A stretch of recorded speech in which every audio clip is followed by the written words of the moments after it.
The first journal entry for receiving the application money at the rate of rupees 25 each, bank account debit to 7% preference share application account. Now you have to mention the rate of dividend as well as the kind of share, the type of share, preference share. Being application received on 18,000 shares at the rate of rupees 25 each.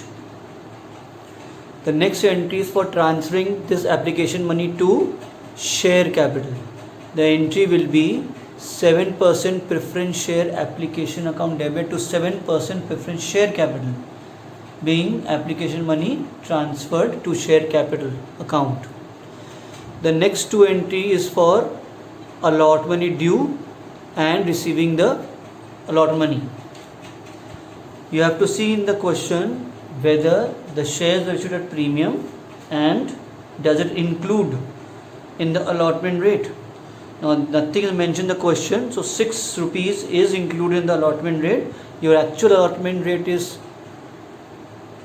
40 rupees and the premium is of 6 rupees. So the entry will be 7% preferential allotment account debit, that will be 18,000 into 46 gives you 8,28,000, to 7% preference share capital account with 7,20,000, that is 18,000 into 40 actual allotment rate, to securities premium reserve account 18,000 into 6 gives you 1,08,000, being allot money due on 18,000 shares at the rate of rupees 46 each, including premium at the rate of 6% or at the rate of rupees 6 each.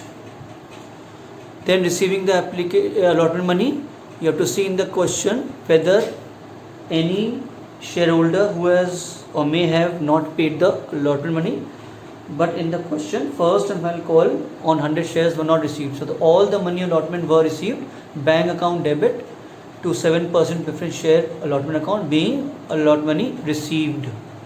Next entry will be for first call money due, 7% preference share first call account debit, 18,000 into 10 gives you 1,80,000, to 7% preference share capital account, being first call money due on 18,000 shares at the rate of rupees 10 each. Then you have to see in the question, is there any shareholder who has not paid on first call?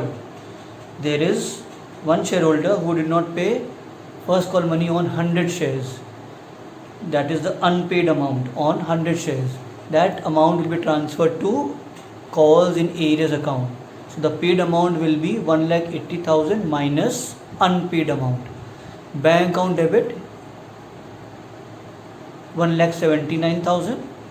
Calls in arrears account debit 100 into 10 gives you 1,000. To 7% preference share first call account with 1,80,000. 1,80,000 minus 1,000 will give you the paid amount on 17,900 shares. You can take it this way also, that out of 18,000 shares, one shareholder of 100 shares did not pay the first call money, so you have received money on 17,900 shares into 10 also gives you the same amount as 1,79,000, being first call money received on 17,900 shares at the rupees 10 each, unpaid amount on 100 shares transferred to calls in arrears account. Then we have the final call also made by the company.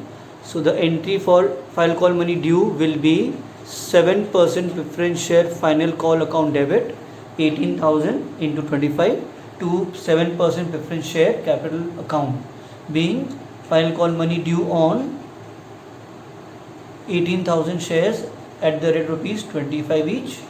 Again you see in the question, any defaulter or any shareholder who has not paid money on final call. Again we have a shareholder who did not pay money on 100 shares. So the entry will be bank account debit, calls in arrears account debit to 7% preference share final call. Now calls in arrears will be with 2,500, that is 100 into 25, and amount due was on file called 4,50,000. So when you minus this 2,500 from 4,50,000, we'll get the balance paid amount 4,47,500, being file call money received, unpaid amount on 100 shares transferred to calls in areas account at the rate rupees 25 each.